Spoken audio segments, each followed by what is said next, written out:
RMS civil services में आपका स्वागत है। आज इतिहास के नए चैप्टर से शुरुआत कर रही हूँ, जिसमें नए चैप्टर के रूप में मौर्योत्तर काल है और मौर्योत्तर काल के अंतर्गत 3 राजवंशों का अध्ययन करेंगे और इसका भाग 1 लाई हूँ। भाग 2 में जो है सातवाहन वंश और विदेशी शासकों का विस्तार पूर्वक अध्ययन करेंगे और नेक्स्ट वीडियो में इससे संबंधित जितने भी क्वेश्चन आए हैं और बनने की संभावना होगी वो क्वेश्चन मैं लाऊंगी नेक्स्ट वीडियो में।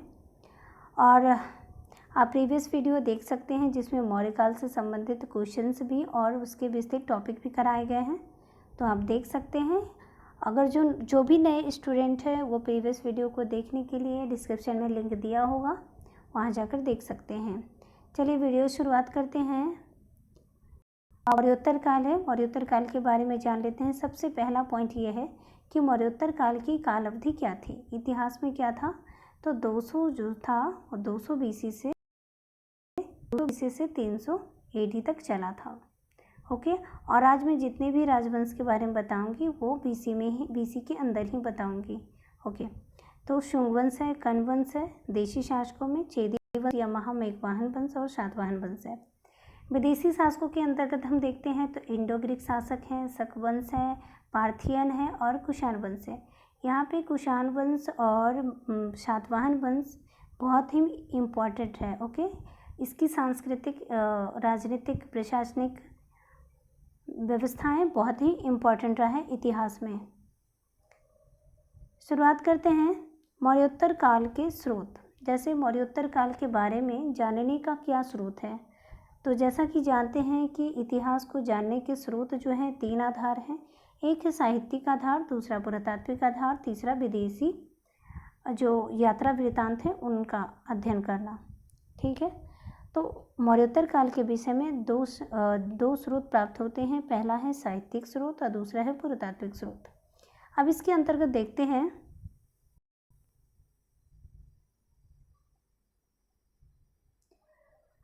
साहित्यिक स्रोत के अंतर्गत है पुराण। पुराण में भी है वायु पुराण और मत्स्य पुराण, जिसमें शुंग वंश के संस्थापक पुष्यमित्र शुंग को बताया गया है कि शुंग वंश के संस्थापक कौन से, तो पुष्यमित्र शुंग थे। बाणभट्ट की पुस्तक है हर्षचरित, जिसमें कहा गया है कि शुंग वंश के विषय में जानकारी मिलती है। ओके, और पतंजलि का महाभाष्य, जिसमें यवन आक्रमण की जानकारी मिलती है। और ये जो पतंजलि थे ये पुष्यमित्र शुंग के राजपुरोहित थे। ठीक है, फिर गार्गी संहिता। गार्गी संहिता कौन सी ग्रंथ है, किस विषय से संबंधित है, तो ये ज्योतिष ग्रंथ है। ये क्वेश्चन आ चुका है कि किससे संबंधित है, तो ज्योतिष ग्रंथ है और इसमें भी यवन आक्रमण के विषय में जानकारी प्राप्त हुई है। और ये नेक्स्ट देखिए कि मालविका अग्निमित्रम। ओके, यह जो है कालिदास की नाटक है, ये कालिदास का नाटक है मालविका अग्निमित्रम और इसमें शुंग वंश की राजनीतिक जानकारी प्राप्त होती है। ओके, विदर्भ पर जब पुष्यमित्र शुंग के आदेश पर अग्निमित्र के द्वारा विदर्भ पे आक्रमण किया जाता है और विजित कर लिया जाता है, तो उसके संदर्भ में यह मालविका मित्र की जो नाटक है इसमें वर्णन किया जाता है कि विदर्भ को किस प्रकार विजित किया गया। ओके, फिर दिव्यावदान जो बौद्ध ग्रंथ की एक पुस्तक है दिव्यावदान, जिसमें अशोक के द्वारा बनाए गए 84,000 स्तूप को तोड़ने वाला बताया गया है। किसको, पुष्यमित्र शुंग को, क्योंकि यह ब्राह्मण धर्म का पोषक था इस वजह से। तो इससे यह स्पष्ट होता है कि अशोक ने 84,000 स्तूप का निर्माण भी कराया था। अब नेक्स्ट देखते हैं कि पुरातात्विक स्रोत। ओके, पुरातात्विक स्रोत में है कि अयोध्या अभिलेख।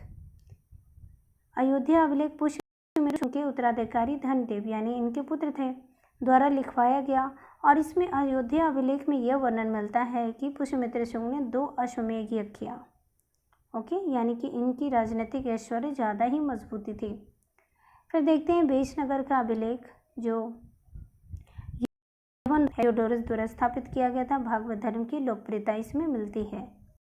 फिर भरहुत का लेख जो शुंग काल की जानकारी देता है और इसके तहत और भी हैं जो स्रोत हैं, जैसे स्तूप है, स्मारक है, स्थापत्य है और मुद्राएं हैं, जो मौर्यकालीन व्यवस्था के बारे में विस्तृत अध्ययन कराता है। ओके, अब शुंग वंश के बारे में जानते हैं। शुंग वंश का जो इतिहास कालखंड में अवधि जो दिया गया है वो 185 से 75 ईसा पूर्व को दिया है। ओके, ये याद कर लीजिएगा कि शुंग वंश का जो कार्यकाल है 185 से 75 है। और इसके जो संस्थापक हैं शुंग वंश के पुष्यमित्र शुंग हैं। इन्होंने अपने राजा बृहद्रथ की हत्या कर दी। बृहद्रथ के जो सेनापति थे पुष्यमित्र शुंग थे। और पुष्यमित्र शुंग ब्राह्मण धर्म का उत्थान करता और पोषण करता था। वह एक कट्टर ब्राह्मणवादी थे। ओके, और ये ब्राह्मण धर्म का कट्टरतापूर्वक समर्थन करते थे। इस वंश की उत्पत्ति मतलब शुंग वंश की उत्पत्ति के बारे में निश्चित जानकारी तो प्राप्त नहीं होती है, लेकिन ऐसा कहा जाता है कि उज्जैन प्रदेश के रहते थे। शुंग जो थे उज्जैन प्रदेश में रहते थे और इनके पूर्वज मौर्यों की सेवा करते थे। ठीक है, बाणभट्ट के हर्ष चरित्र में कहा गया है कि पुष्यमित्र शुंग को अनार्य कहा गया है, कि पुष्यमित्र शुंग अनार्य था। और पुष्यमित्र शुंग कट्टर ब्राह्मणवादी भी था। दिव्यावदान जो बौद्ध ग्रंथ है इसमें लिखा गया है, इससे पता चलता है कि पुष्यमित्र शुंग के जो पिता थे वो पुष्य धर्म थे। धनदेव के अयोध्या अभिलेख में कहा गया कि पुष्यमित्र शुंग ने 2 अश्वमेध यज्ञों का अनुष्ठान किया। पुरोहित जो थे वो पतंजलि थे। पतंजलि ने क्या लिखा? महाभाष्य लिखा। महाभाष्य से यवन आक्रमण की जानकारी भी प्राप्त होती है। नेक्स्ट देखते हैं कि बौद्ध ग्रंथों में कहा गया है कि बौद्ध धर्म का उत्पीड़क विहारों का नष्ट करना और बौद्ध भिक्षुओं की हत्या पुष्यमित्र के द्वारा किया गया। ठीक है, तो ये बौद्ध धर्म का क्रूरतम रूप दिखाया था और बौद्ध विहारों को नष्ट कर दिया, बौद्ध भिक्षुओं की हत्या कर दी। अब यहाँ पे मैप देखते हैं शुंग वंश का जो साम्राज्य विस्तार था। तो ये देखिए, ये शुंग वंश है और ये विदिशा जो था ये सांस्कृतिक था, राजनीतिक आधार ये था, विदिशा था जी, विदिशा। और इसका राजवंश यहाँ पे देखिए ये सातवाहन वंश है, ये इंडो ग्रीक सिटीज है ये। ओके, ये क्षेत्र। और यहाँ पे जो होगा कलिंग राजा खारवेल का होगा, जो नेक्स्ट में मैं बताऊंगी। यहाँ पे संगम वंश का शासन होता है चोलचेर पांड का। ओके, इस क्षेत्र पर होता है चोलचेर पांड का शासन होता है। आप ये विदिशा को याद रखिएगा। संगम वंश में ये विदिशा और विजयनगर बहुत ही इम्पोर्टेंट रोल अदा करता है। ओके, अब शुंग वंश, ये पुष्यमित्र शुंग का जो अभियान देखते हैं, विजय अभियान क्या था। तो शासन काल में विदेशी आक्रमणकारी द्वारा भारत पर आक्रमण हुआ। ठीक है, जो राज मगध की अधीनता त्याग चुके थे उन्हें पुष्यमित्र शुंग ने फिर से अधीन करा दिया। जब मौर्य काल अपने साम्राज्य विस्तार को मजबूती नहीं प्रदान किया, तब बहुत सारे ऐसे क्षेत्र थे, छोटे छोटे क्षेत्र से, जो अपने आप को स्वतंत्र कर लिए, क्योंकि मौर्यों का जो पकड़ था उस राज्य पर नहीं हो पाया था, इसीलिए वो स्वतंत्र हो गए। किंतु पुष्यमित्र शुंग ने उस पर विजय प्राप्त करके अधीनता स्वीकार कराई। ठीक है, और पुष्यमित्र शुंग ने सीमा का विस्तार किया। अब यहाँ पे विदर्भ और बरार के विजय अभियान के बारे में जान लेते हैं। तो विदर्भ की पराजय होती है। विदर्भ के जो शासक होते हैं यज्ञसेन होते हैं। यज्ञसेन जो होते हैं वो मगध साम्राज्य की दुर्बलता का लाभ उठाकर, मतलब मौर्य साम्राज्य के समय, वो स्वतंत्र हो जाते हैं। किंतु अग्निमित्र ने उस पर आक्रमण कर फिर से मगध साम्राज्य में मिला लिया जाता है। यहाँ पे अग्निमित्र जो हैं वो पुष्यमित्र शुंग के उत्तराधिकारी हैं, पुत्र हैं। ओके, और यहाँ पे देखते हैं मालविका अग्निमित्र जो कालिदास है, इसके बारे में देख ले कि यज्ञसेन ये हैं जो विदर्भ के शासक जो हैं। यज्ञसेन की चचेरी बहन मालविका और अग्निमित्र के प्रेम की के साथ साथ विदर्भ विजय की वृतांत का उल्लेख किसमें मिलता है? तो मालविका अग्निमित्र में मिलता है। अब तो याद रहेगा कि ये जो यज्ञसेन की जो चचेरी बहन है ये मालविका है, और अग्निमित्र जो है वो पुष्यमित्र शुंग के उत्तराधिकारी हैं। ओके, चलिए नेक्स्ट देखते हैं। अब ये खारवेल से युद्ध होता है। खारवेल से युद्ध मौर्य वंश के अंतिम दिनों में कलिंग वो स्वतंत्र हो जाता है। ठीक है, अब मौर्य वंश तो आपको पता है कि मौर्य साम्राज्य जुड़ा हुआ था, अशोक ने जीता था इसको। ठीक है, 261 BC में, 261 BC में। और ये कलिंग है, कलिंग की राजधानी ये तोसली है। ओके, और ये कलिंग है। तो मौर्य वंश के अंतिम दिनों में कलिंग देश स्वतंत्र हुआ। शासक, यहाँ के जो शासक था खारवेल ने मगध पर आक्रमण कर पुष्यमित्र को पराजित किया। मतलब पुष्यमित्र शुंग भी ये खारवेल राजा से पराजित हो गया। और इसका वर्णन कहाँ मिलता है? तो हाथी गुम्फा अभिलेख में मिलता है। ठीक है, और यहाँ पे ये चीज़ देख लीजिए कि ये पाटलिपुत्र, ये मगध वाला क्षेत्र ये है। ठीक है, और कलिंग राजा खारवेल ये हैं, सातवाहन यहाँ पे ये आते हैं। ओके,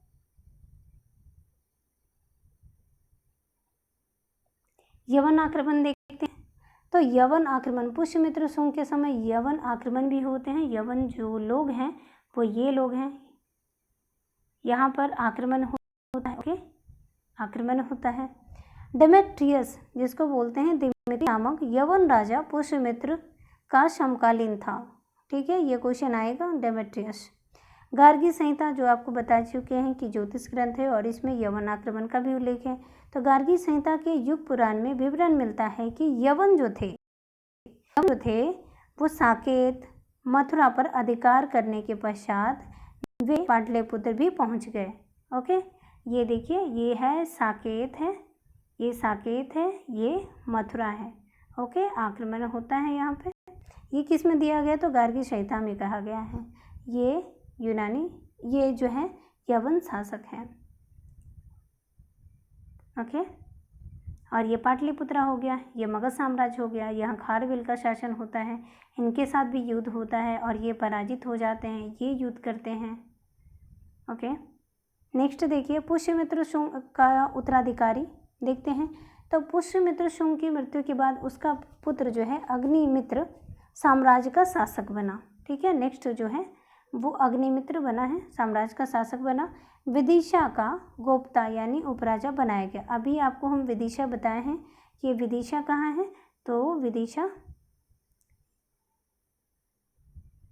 विदिशा यहाँ है, यहाँ का शासक। ओके, यहाँ का शासक अग्निमित्र, यहाँ का शासक गोप्ता बनाएगा, उपराजा बनाएगा। ओके, उपराजा बनाएगा,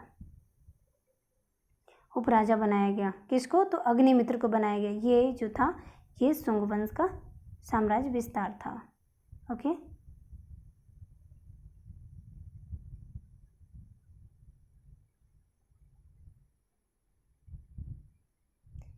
विदिशा का गोप्ता उपराजा बनाया गया। पुराणों में जिसमें वायु पुराण, मत्स्य पुराण है, तो पुराणों में अग्निमित्र के बाद जो उत्तराधिकारी बने हैं कौन कौन हैं? तो वसु ज्येष्ठ हैं, वसुमित्र हैं, आंध्रक हैं, पुलिदंक है, घोष है, वज्रमित्र है, भागभद्र, ये इतिहास में इंपॉर्टेंट है, भागभद्र हैं, और जो लास्ट है वो देवभूति हैं, देवभूति। और शुंग वंश की अंतिम राजा देवभूति होते हैं। तो यहाँ पे दिया है कि भागभद्र ने, ये जो है भागभद्र ने भागवत धर्म को ग्रहण किया। विदिशा, जहाँ पे आपको बताया अभी कि विदिशा वेशनगर में गरुड़ स्तंभ की स्थापना कर भगवान भागवत विष्णु की पूजा की। और ये कहते हैं गरुड़ स्तंभ ये है। ओके, गरुड़ स्तंभ ये है, इसका खंडित रूप आप देख सकते हैं, यहाँ पे ये दिया है। ठीक है, तो वेशनगर का गरुड़ स्तंभ का मैप ये है। अब यहाँ पे देखते हैं देवभूति पुष्यमित्र शुंग वंश का अंतिम शासक था। ओके, शुंग वंश का अंतिम शासक कौन था? तो देवभूति था। ये क्वेश्चन आता है अक्सर। इस वंश का अंतिम शासक था। और इसके जो मंत्री थे, देवभूति के जो मंत्री थे वसुदेव द्वारा हत्या कर दिया जाता है। और नए वंश वसुदेव जो हैं वो कण्व वंश की स्थापना करते हैं। यानी कि इन सब के जो वंशज हैं वे एक दूसरे को हत्या करके वो आगे बढ़ते हैं। जैसे अभी जो था वो शुंग वंश की स्थापना पुष्यमित्र शुंग ने की अपने राजा की हत्या करके। अब यहाँ पे है वसुमित्र जो है ये मंत्री हैं, ये अपने राजा की हत्या, देवभूति की हत्या कर कण्व वंश की स्थापना करते हैं। ओके, इस काल में विदिशा विदिशा का राजनीतिक और सांस्कृतिक महत्व सर्वाधिक था। अब यहाँ पे देखते हैं कि शुंग वंश के क्षेत्र में, शुंग वंश के जो काल था वो कला के क्षेत्र में क्या था, क्या क्या उपलब्धियाँ थी। तो पहला है विदिशा का गरुड़ स्तंभ की स्थापना करवाया भागभद्र के द्वारा, भाजा का चैत्य और बिहार की स्थापना कराया। अब यहाँ पे ये देखिए, जो चैत्य और बिहार के बारे में देख लेते हैं। चैत्य जो है वो बौद्ध धर्म का पूजा स्थल होता है, बिहार जो है बौद्ध भिक्षुओं का निवास स्थान होता है, रहने का स्थान होता है। तो ये इसमें क्वेश्चन आ चुका है कि चैत्य और बिहार क्या है। फिर अजंता का 9वां चैत्य मंदिर है, वो शुंग काल की स्थापत्य कला का उदाहरण है, नासिक तथा कार्ले का चैत्य है। तो ये सब, और मथुरा के अनेक यक्ष यक्षिणी की मूर्तियाँ, ये सब याद कर लीजिएगा कि मौर्योत्तर काल से संबंधित है, और साथ ही साथ ये शुंग वंश की जो कला प्रसिद्धि है उसकी जानकारी देता है। विदिशा का गरुड़ स्तंभ, ये मिलान करने के लिए आता है कि विदिशा का गरुड़ स्तंभ, भाजा का चैत्य बिहार। देखिए ये भाजा का चैत्य और बिहार अगर इसको गुप्त काल में दे देगा, अजंता का 9वां चैत्य बिहार इसको मौर्योत्तर काल नहीं सातवाहन वंश के साथ दे दिएगा तो ये तो गलत हो जाएगा। तो इसको याद कर लीजिएगा कि कौन किसके काल में है। नासिक तथा कार्ले का चैत्य बिहार, चैत्य का निर्माण कब हुआ, तो मौर्योत्तर काल के शुंग वंश में हुआ है, शुंग काल में। ओके, और यहाँ पे सबसे इम्पॉर्टेंट जो है पॉइंट ये देख लीजिए कि शुंग काल के विषय में धार्मिक जीवन की अपेक्षा लौकिक जीवन पर अधिक महत्व दिया गया। लौकिक जीवन का मतलब होता है कि इस जीवन पे, भौतिक जीवन पे, इस पर महत्व दिया गया, ना कि अलौकिक धार्मिक जीवन पे, कि धर्म को ही श्रेष्ठ माना गया। नहीं, यहाँ लौकिक जीवन पे, कि लौकिक जीवन में, भौतिक जीवन में क्या आवश्यक है उसी के अनुरूप संबंधित कला को संरक्षण दिया गया। अब यहाँ देखते हैं कि शुंग काल में हिंदू धर्म, संस्कृत भाषा का विकास और उसका पुनरुत्थान हुआ। ओके, मनुस्मृति जो वर्तमान स्वरूप अभी देखते हैं उसकी रचना जो थी शुंग काल में हुई थी, ये इम्पोर्टेंट है। शुंग काल में भागवत धर्म का उदय हुआ, ये इम्पोर्टेंट है। विकास हुआ, विष्णु की उपासना भी प्रारंभ हुई। मौर्य काल में स्तूप जो थे वो स्तूप जो थे कच्ची ईंटों के बनाए जाते थे, मिट्टी की सहायता से बनाए जाते थे, किंतु शुंग काल में इसके निर्माण में पाषाण का प्रयोग किया गया। और जैसा कि जानते हैं कि जो भरूच स्तूप का जो निर्माण हुआ वो उससे पहले अशोक के द्वारा किया गया, परंतु ऐसा माना जाता है कि जो भरूच स्तूप का जो निर्माण, उसकी जो वेदिकाएं थी मैं बता रही हूँ, जैसे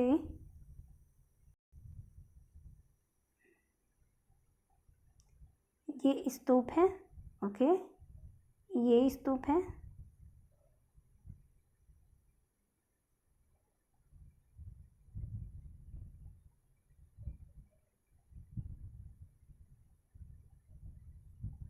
तो ये जो है वेदिकाओं का निर्माण। ओके, मैं बना देती हूँ। ये तोरण द्वार का, ये वेदिका हो गया, ये वेदिका इसे कहेंगे।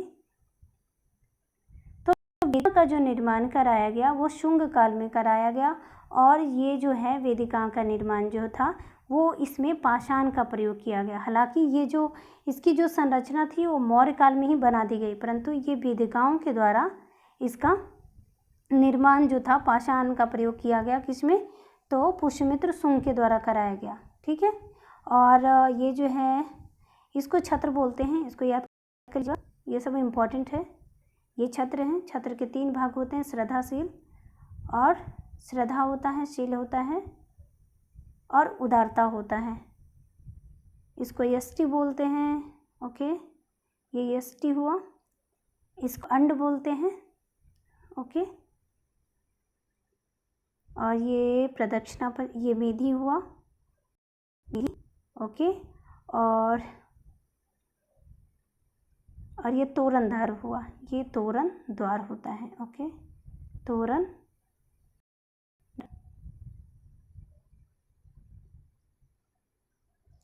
तो इसे देख लीजिएगा।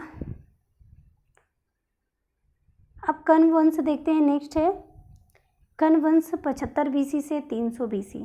कण्व वंश का जो साम्राज्य विस्तार है ये देख लीजिए, पाटलिपुत्र है, पाटलिपुत्र, और ये कण्व वंश। ओके, कण्व वंश के संस्थापक वासुदेव थे। इन्होंने भी अपने राजा की हत्या कर दी, मतलब शुंग वंश के अंतिम शासक था देवभूति, उसकी हत्या करके वासुदेव ने कण्व वंश की स्थापना किया। ओके, वासुदेव ने कण्व वंश की स्थापना की जानकारी कहाँ से मिलती है? तो हर्षचरित में मिलती है। ओके, बाणभट्ट ने हर्षचरित में लिखा है कि शुंग वंश की स्थापना किसने की? तो वासुदेव ने की। ओके, और ब्राह्मण वंश जो वैदिक धर्म एवं संस्कृति का संरक्षणकर्ता के रूप में था। मतलब यहाँ पे ये देखना है कि यहाँ पे जो कण्व वंश के जो शासक थे ये भी ब्राह्मण धर्म के पोषण करता थे। यहाँ पे शातवाहन वंश आते वो भी ब्राह्मण धर्म के थे, और यहाँ पे शुंग वंश वो भी ब्राह्मण धर्म से संबंधित थे। और इसलिए पिछले वाले जो मौर्य काल थे वो बौद्ध धर्म और मिश्रित रूप थे। विशेषकर हम कहेंगे कि राजकीय धर्म को जो संरक्षण दिया था, बौद्ध धर्म को राजकीय संरक्षण अशोक के द्वारा दिया गया था, तो वो पूरा बौद्ध धर्म था, और उसी के एवज में ब्राह्मण धर्म का उद्भव हुआ। और इस काल में देखते हैं, मौर्योत्तर काल में देखते हैं कि ब्राह्मण धर्म का विकास होता है, पुनरुत्थान होता है। अब यहाँ पे ये देखते हैं कि कण्व वंश के काल में, कण्व वंश में 4 शासक होते हैं, केवल 4 शासक होते हैं। ये मिलान करने के लिए आ सकता है। पहले जो शासक हैं वसुदेव हैं, भूमि मित्र हैं, नारायण हैं और सुशर्मा है। ओके, सुशर्मा ये हैं। सुशर्मा की हत्या जो है वो 330 बीसी में कर दिया जाता है, एडी से पहले बीसी में कर दिया जाता है। सीमुक करता है, सुसीम की हत्या सुमुक के द्वारा किया जाता है, और एक नवीन ब्राह्मण वंश आंध्र सातवाहन वंश की स्थापना किया जाता है यहाँ पे, और प्रतिष्ठान इसकी राजधानी यहाँ पे है। ठीक है, सुशर्मा की हत्या सुसीम के द्वारा किया जाता है और आंध्र सातवाहन वंश की स्थापना किया जाता है। नेक्स्ट देखते हैं, अब चेदी वंश के बारे में थोड़ा जान लेते हैं। चेदी वंश का जो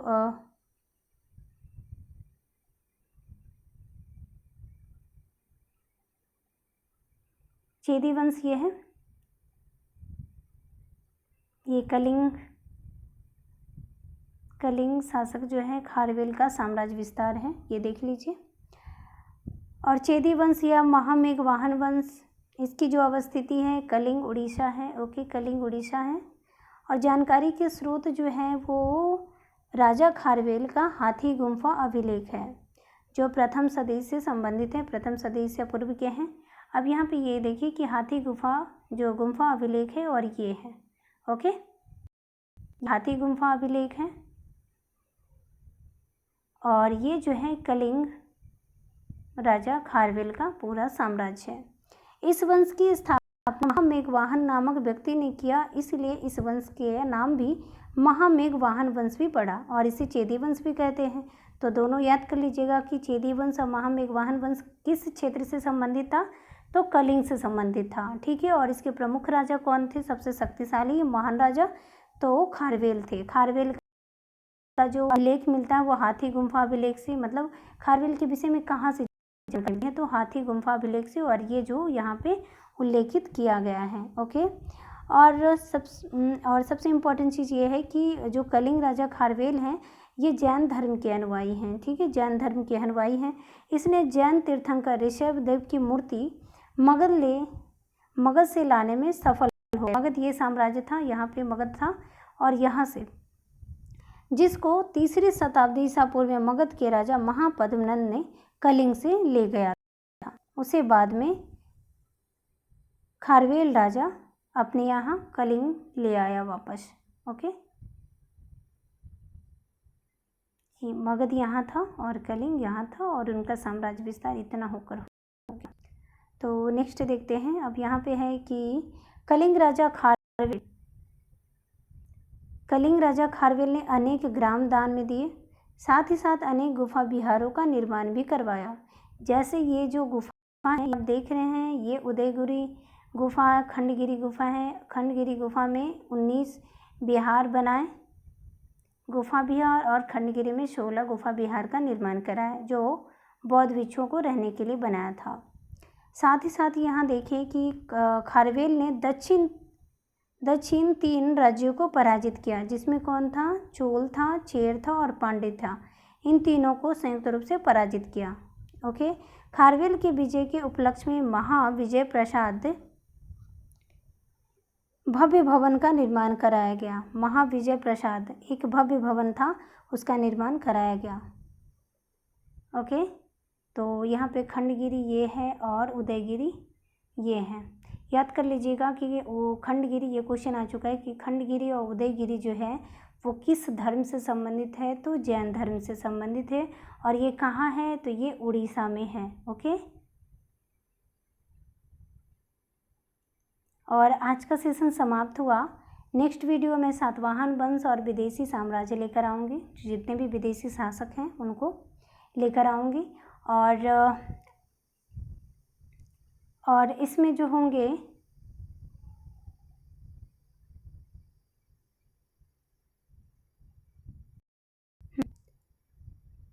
चलिए आज का सेशन समाप्त हुआ। Thank you.